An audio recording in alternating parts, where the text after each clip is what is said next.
Le renard blanc par Timothée Levéel.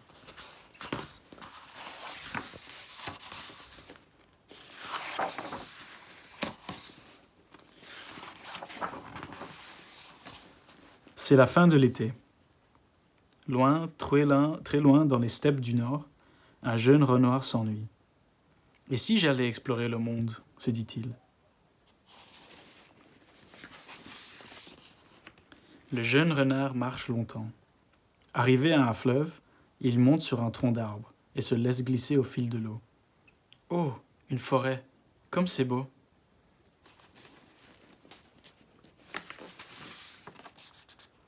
Le soir venu, le jeune renard s'installe sous la ramure rassurante des arbres.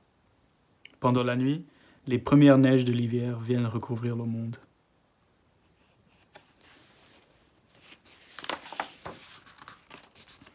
Au réveil, quelle surprise! Quelle est cette chose douce et blanche? Le jeune renard n'avait encore jamais vu la neige.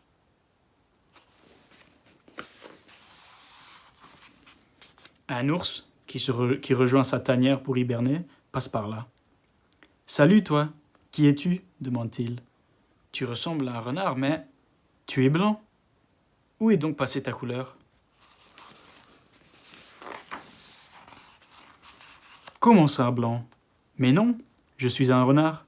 Je suis orange. »« Ah non, pas du tout, » répond l'ours. « Va te regarder dans le lac. »« Oh, il a raison. Où est passée ma belle couleur ?»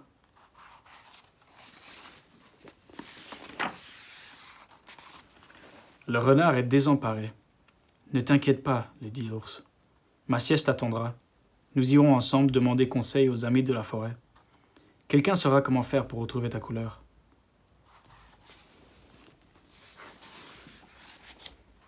Il croise des écureuils à qui il raconte l'étrange histoire du renard.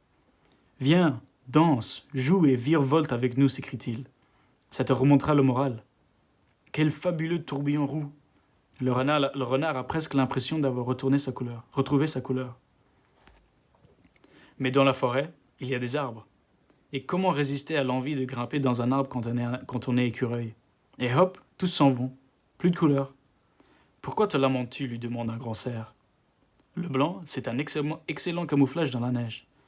Comme ça, tu es sûr d'échapper aux chasseurs.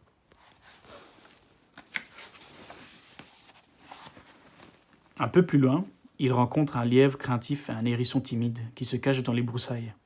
« Si tu veux notre ami, bégaye-t-il, moins on est visible, mieux on se porte. Tu as bien de la chance d'être tout blanc. » Puis il tombe sur un faisan. « Je suis sans nul doute l'animal le plus coloré de la forêt, dit-il avec fierté. Et je n'ai jamais perdu mes couleurs, moi. Comment saurais-je t'aider, toi qui es si fade ?» Triste, le renard s'éloigne.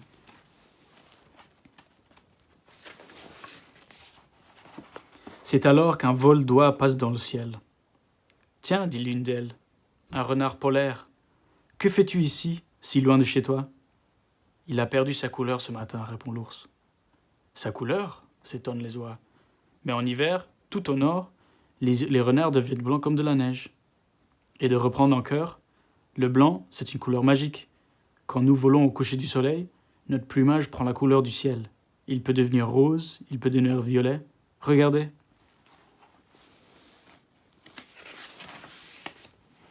« Ouah !» s'exclame l'ours. « Tu es magique !»« Oui, dit le renard, ravi, tout comme l'amitié. » Les deux compères se mettent à gambader dans la neige.